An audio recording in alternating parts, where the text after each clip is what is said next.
For this video lesson, we will draw conclusion from statistical data using the measures of position. Again, we will just talk about the measures of position. Ano ba yung mga measures of position? Meron tayong quartile, meron tayong decile, at meron tayong percentile. Now, let's have the first example. In this example, it's mathematics test scores of our students. So, example, a teacher analyzed the score of 40 students and obtained the following. So, the first quartile 1, the score of the student is 58. In the quartile 2, 72 ang nakuha ng bata. But in quartile 3, it's 85. Now, let us interpret what is the meaning of quartile 1, which is equal to 58. It says that in the quartile, it divides the data into 4 equal parts. Since dinidivide siya sa 4 na equal part, each part has 25% each para maging 100 ang buo. Since quartile 1 lang ang ating position, in the interpretation, approximately 25% of students scored below or equal to 58. Nakikita ba yung color red na arrow? So, it means from 58 going down or below ay 25% ng buong klase. So, it means if your score is 58 in the exam, you are 25% scored below or equal to 58. It means mababa at equal sa 58. So, ibig sabihin kasama yung 58. Dahil posible na hindi lang isang estudyante ang nakakuha ng 58. So that 25% ay kasama si 58. On the other hand, the color green part, the quartile 1 approximately, the opposite of 25% will be 75%.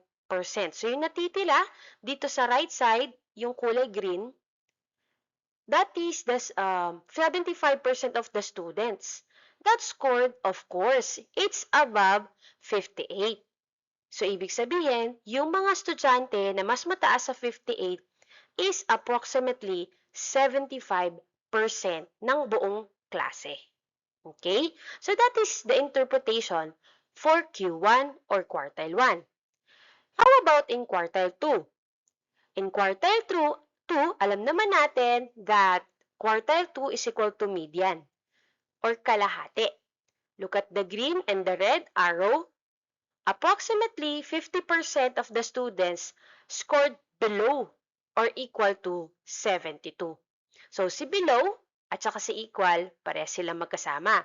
So, si 72, kasama siya dun sa quartile 2. So, that is the first interpretation. On the other hand, the remaining 50% approximately, that is students who scored above 72. Okay? So, mas mataas na sa 72. Okay? So, another 50% because this is also the median.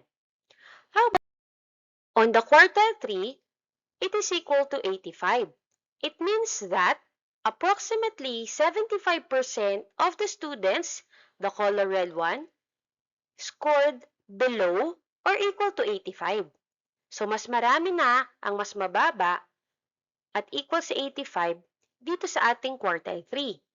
On the other side of the quartile 3 will be the green arrow. Approximately, about 25% naman ng student that is above 85. Next, let's have the conclusion since we can interpret what is the meaning of quartile 1, that is equal to 58, quartile 2, which is equal to 72, and quartile 3, which is equal to 85. In the conclusion, the quartile 1, we can say that 25% of the students in the lower quartile, so lower quartile, ay may score that is equal or below 58.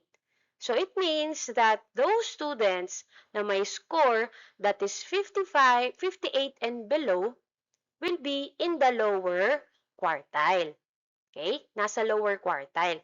So, kahit hindi mo mamalaman kung ano yung mga scores ng mga bata, basta makita mo lang that the students scored 58 pababa ay nasa lower quartile lang kanilang score.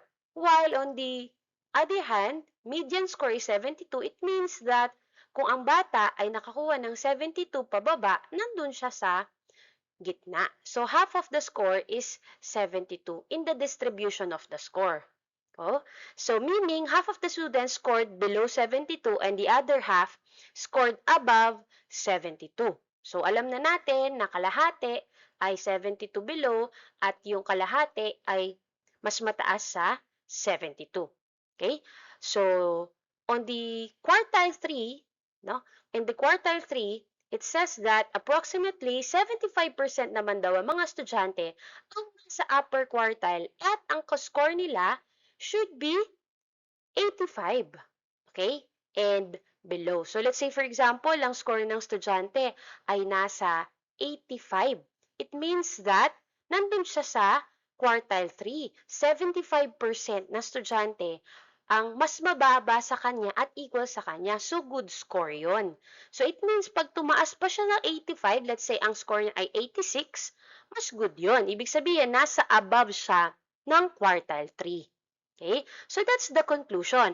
Now, in the conclusion part, you can conclude po kung ano yung mga scores ninyo given the data. Let's say, my score is 60. So, ibig sabihin, kung 60 ako, I'm in between the quartile 1 and quartile 2. So, nasa lower at nasa middle. Ganun ang aking score. Kapag ang score to naman ay nasa 75, let's say 75. So, nasa between ako ng quartile 2 at saka ng quartile 3. Pero kung nasa mas mataas pa ako sa 85, it means that nandun ako sa pinakamatataas na score. Okay?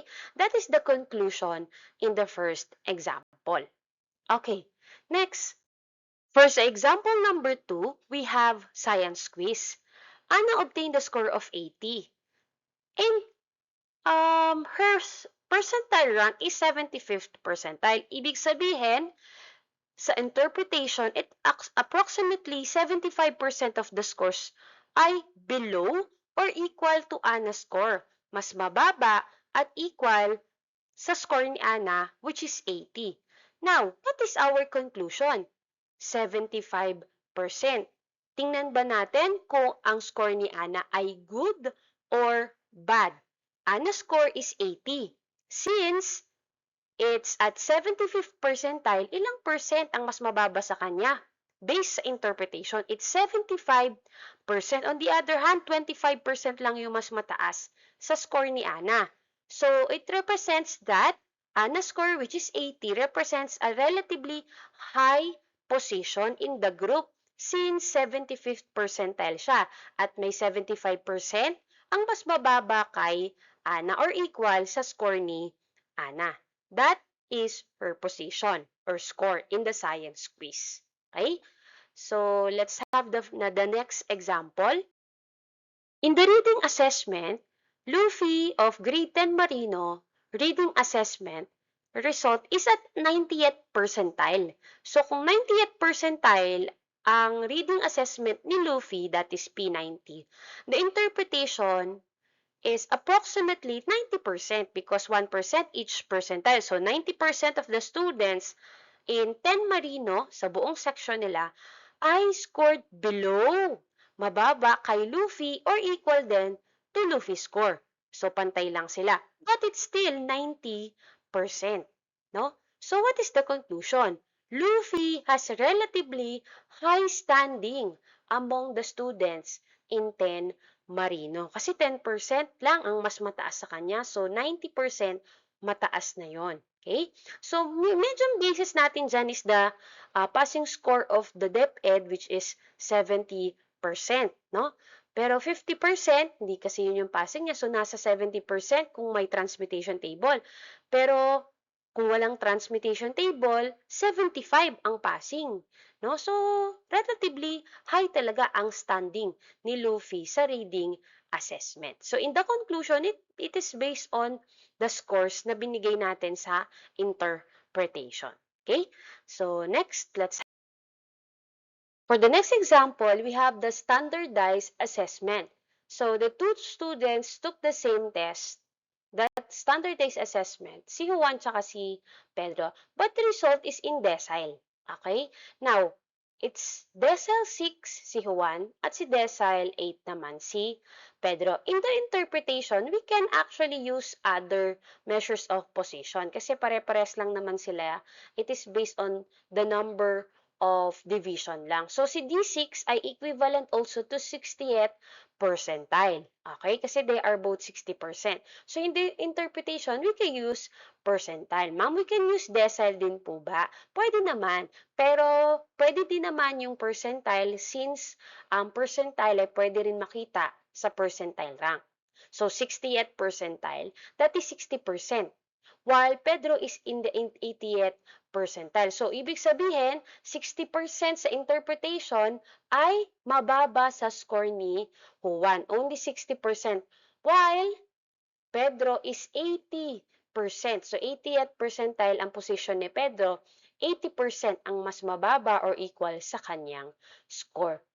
So, of course, in the conclusion, higher relative standing is Pedro than Juan in the assessment because in the interpretation, Pedro is at the 80th percentile while Juan is only in the 60th percentile. Lamang ng 20% kung titingnan natin si Pedro versus kay Juan.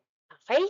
So, for this activity, you can actually proceed to the conclusion, but you can actually write the interpretation first bago kayo mag-proceed sa conclusion.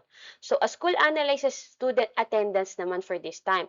One student's attendance rate correspond to 95% or 95th percentile rank. Yung attendance rate, ibig sabihin yung palagi niyang present. Ano naman kaya ang standing ng estudyante na to when it comes to attendance? So, you can interpret at the same time.